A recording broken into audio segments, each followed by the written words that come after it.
Hi guys, how are you? Welcome back to the garden on this grim day. It was really hazy in the morning. You could really feel the moisture in the air still. Just walking through the garden with you, now you can really feel like the tingling of the moisture on the cheeks. But honestly, I'm not going to complain about it. We had some amazing spring days so far. Yesterday was lovely and warm. You could see that I could even work in the garden wearing just a t-shirt, and now having a little bit of a grey sky and a cloud cover allows me actually to walk with you in the garden freely and not trying to find a corner where I have shade so I can film. Because this is what you might have recognized in all my previous videos. I was always like squeezing next to the garden shed, next to a hedge, trying to hide somewhere in the shadow of a tree trunk. And today, no such problem. Filming is lovely and easy. Can tell the lawn. Ugh. Honestly, on my videos, when I edit them, I feel like, oh God, I can't wait for lawn to really come back to life and start looking green again. Because this yellow brownish look is not really pleasing to the eye, but I've already focused on lawn with you.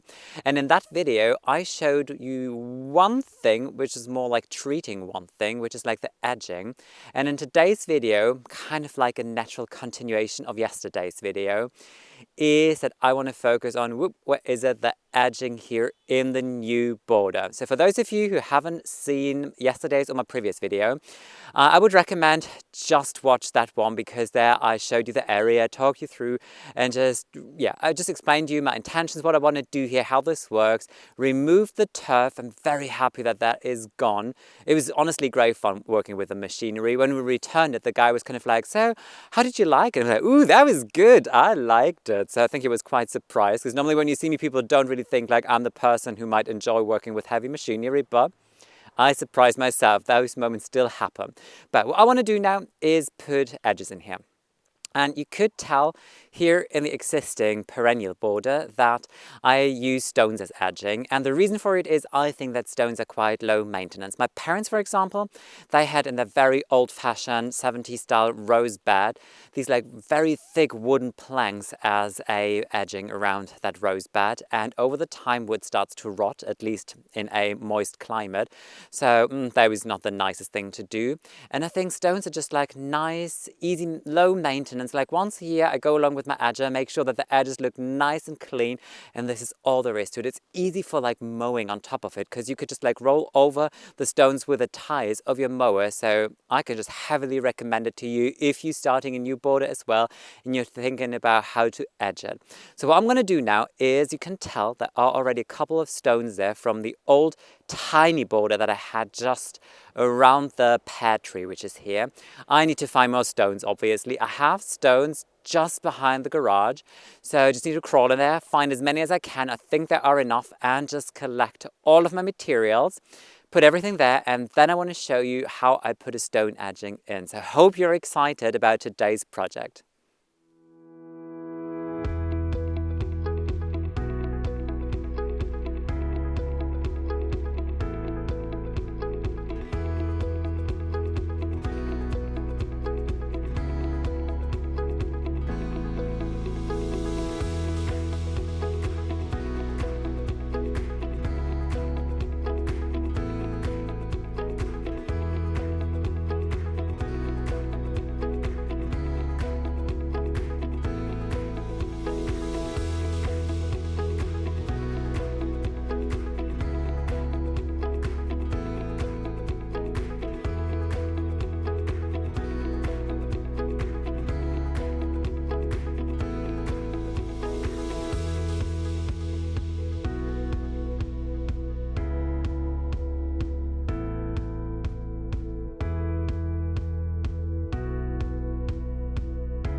I think you could tell quite well that I really put some work into this area before I could actually start with putting the stones in, because I told you already in my previous video that in this entire area, actually in the entire back garden, hello Alfie, you come and visit me with a stick? You come and visit me? Yeah? Am I going to throw it now? Yeah, okay. You need to give me the stick in order to throw it. Come on, move. There you go. Alright, I told you that in the entire back garden there is a mesh actually underneath the soil here. There's kind of like this blue plastic mesh, and it was supposed to prevent the mold from poking through, and it worked fairly well for about 8-9 years, I would say. But then, as it happened, I think just because the quality of the mesh, it started to break down and the mold found its way through. And it is maybe just like 5 centimeters beneath the surface of the soil, and this is why I want to get it out. I just really want to have a nice fresh area to work in, and I just do not want to like dig in like debris of plastic mesh or anything. So what I did is I came in with my spade, and basically I just removed a kind of like a stripe alongside the curve here, so I could just remove the mesh already in that area where I'm working with you today. What I've done then is I came in with my spade and I cut basically really sharp along the entire edge. By doing so, now I have a very straight edge, which is really nice to work with, and I also get to see the curve very nice and defined again, which is a lovely thing to do. I've already started working with the edging a little bit here, just to show you before I talk you through how I do it. But now I think it's a good time just to explain to you how I put stones in. What I do is I come in with several kind of tools. So what I have is I use my potting shovel, which I love to use for a lot of projects because you can always just scoop back a lot of soil with this one here.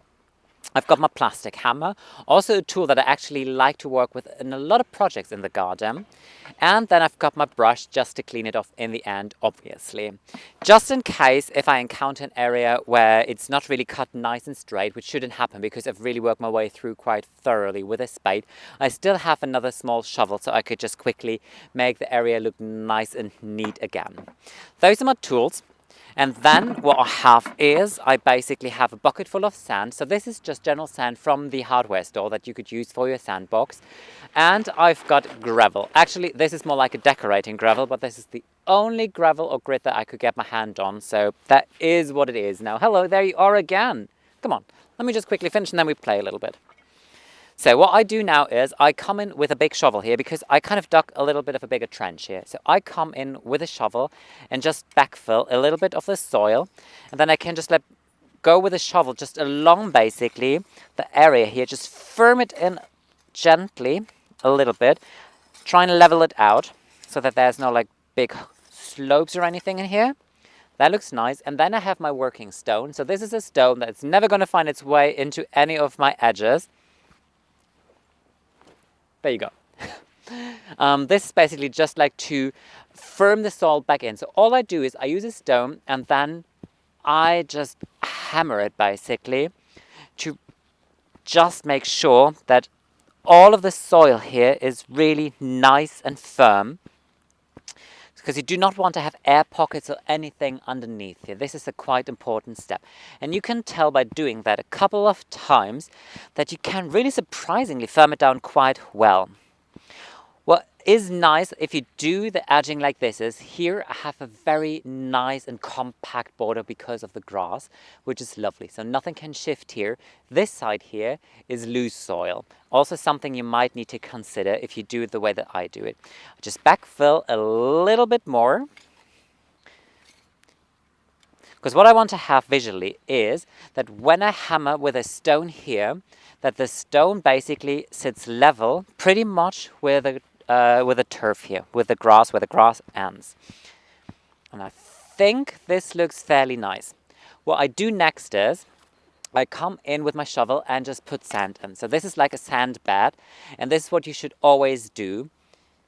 And you might think, everybody who watches now from the south coast of the Baltic Sea, it's gone crazy. The soil is so sandy already. How can you possibly put more sand in there? But this is literally what you would do if you put any kind of like pavers or anything into the soil. Always make sure that you have a nice layer of sand underneath that. And then you come in with your shovel and put grit on there. So I kind of just do it by eye measure, I would really say. I can't really tell you like, oh, it's a centimeter or 2 centimeter. Maybe it is 1 centimeter in height in total. So this is all I do along this line here, and then come in with my hand, level it out. And now is a point when you come in with your stones and place your stones in. How I would do it now to continue the entire project actually is I will literally prepare the entire area like this. So I don't hammer anything in now. I show you now how I do it, but how I continue is I prepare the entire area, I put all the stones in, and once the stones are in position, this is when you can really see how does it look. Are the curves nice? Are the lines nice? Do you like it like that? You don't even need to finish it today. You could even finish it the next day just to think about it again, just to look at it with a fresh eye again. I think I'm going to finish it today though.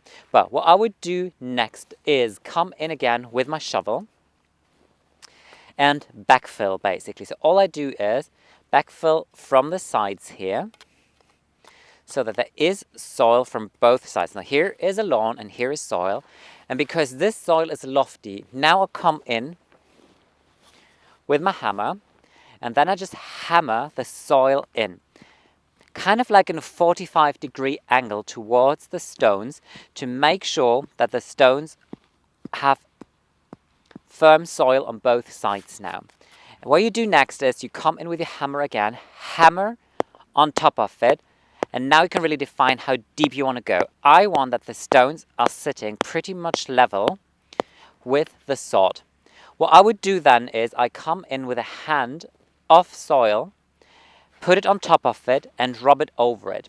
What you do is you take soil and put it to the side where the sod is, so you can firm it in nicely on both sides, and you also fill the gaps in between each stone. So this is a nice thing of doing it. Oh, there's a squirrel just in the tree behind you. Oh, I wish I could show you. So cute. We don't have a lot of squirrels here, so when I see a squirrel, I'm really happy and distracted immediately. Once all the stones are firmed in nicely, what I do is obviously I come in with a brush it off so everything is nice and clean, and then the side towards the flower bed. Oh, now comes a tractor also. I make sure that the stones do not sit level with the soil on this side here because I mulch it. And if the stones are sitting level with the soil, what happens is, especially during winter, we are on top of a dike and the wind travels from that direction over here, so from west to east most of the time. So it is going to push all of the mulch out of the flower bed and onto the lawn. And I had that experience. So what I do is I make sure that there is 1 centimeter at least difference, so that the stones are sitting 1 centimeter higher to what the soil is. So when I put the mulch here, the mulch sits level with the stones, and so distracted, so that the mulch cannot fly out of the flower bed. So this is exactly how I do it, and this is what I'm going to do now. Really work my way through here, put sand in, put the gravel in, put all the stones in, and then I'm going to have a closer look at it again, and only then I come in and hammer it in and make it all look nice and neat.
Stone edges in, and I couldn't be happy. I managed it in a day, so I'm really happy about it.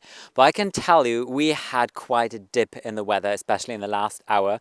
The weather forecast said that we're expecting lovely sunny hours in the afternoon, but well, it's anything but, I can tell you. We had the most thick fog kicking in from the Baltic Sea. We're almost smothered, to be fair. Like, I can hardly see the second hedgerow on the farmlands. Anything behind it just disappeared, basically. But what I want to do first, obviously, is show you how the new edging looks. I'm very happy with it. I think it looks so neat and nice now. And then I also want to flip the phone and show you actually the weather situation, because if you ever wondered how a typical spring day living at the south coast of the Baltic Sea could look like, well, there you go. That is exactly how it can be. Let me first show you the edging, because I think it looks really neat and clean and nice now. Alfie's not looking so neat anymore. Well, better than earlier, to be honest. Like in the morning, I was like, whoa, the feet, they were like muddy brown. But for some reason, I don't know, she shook it off. She took it with Taylor Swift, shake it off. But this is the edging, and I'm really happy because I think it just reflects really nice all the other curves and lines that are happening in the garden already. So I feel it is just a very nice organic look, and I can't wait to plant it up, obviously. To be fair, the lawn looks really bad on the camera. It looks not as yellow and brown in reality as it does right now, but seeing it on the phone, I can tell you, whoa, I'm really looking forward for the lawn to really go back to its normal color and stage. Next thing I'm gonna do here is I need to remove all of the blue mesh that is still hiding underneath the soil, prepare the soil with some fresh garden compost, and then mulch it in, so I'm ready for planting. Also ready for planting this lovely yew sphere. I was hoping we can still manage to get it into the ground today, but no, it's too late already. No such luck. This has got to happen another day. Before that happens, I still want to show you the weather situation. So here you go. Isn't that kind of like mystical in a way? Normally, we can see all the way to the back, and there is this alley planted up with trees, and that disappeared completely. Not sure if you've ever seen the movie The Others with Nicole Kidman. This is a little bit the weather situation that I'm having here right now. And working in the back of a garden, like in the past 20-25 minutes, the fog came closer and closer. So I think in probably half an hour from now, I won't be able to see anything anymore. This is what sometimes happens here. It's quite normal. But in a way, it is a perfect day to go inside now and make it comfortable in front of a fireplace. You guys, that's it for today's video, and as always, I really love to spend the day together with you in the garden and just show you all the progress that I'm making, because for those of you who follow me for a while, you know that I've been working a lot here in the back of a garden, especially on the slope, where I shared my new fruit and veg garden with you and what I'm doing there, and now also sharing the new herbaceous border with you. I feel like I'm really moving with big steps at the moment, which is really a lovely and so accomplishing feeling. Like removing the turf, that was a big step forward. Now the stone edging is in, which is also wonderful. So I can just take my time now to prepare the soil and get the mesh out, because we're still so early in the year. It's not that I have all the perennials already sitting on the driveway. I think I'm going to plant it up probably end of April, beginning of May, around this time of year. This is always when I plant perennials and grasses here in the garden. Obviously, the evergreen is going to go in at one point soon. But what I can tell you is I can see spring is really on its way. Like, I was just doing my rounds in the morning, and all the aquilegias are really kicking in now. A lot of fresh green foliage is appearing, which is beautiful. So I think we are very close to the point when the entire garden has really come to life very soon now, and I'm so happy about it, and I can't wait to share it with you. Up until then, I just want to say thank you so much for watching today's video, and I would love to welcome you in my garden very soon again. Take care, guys. Bye.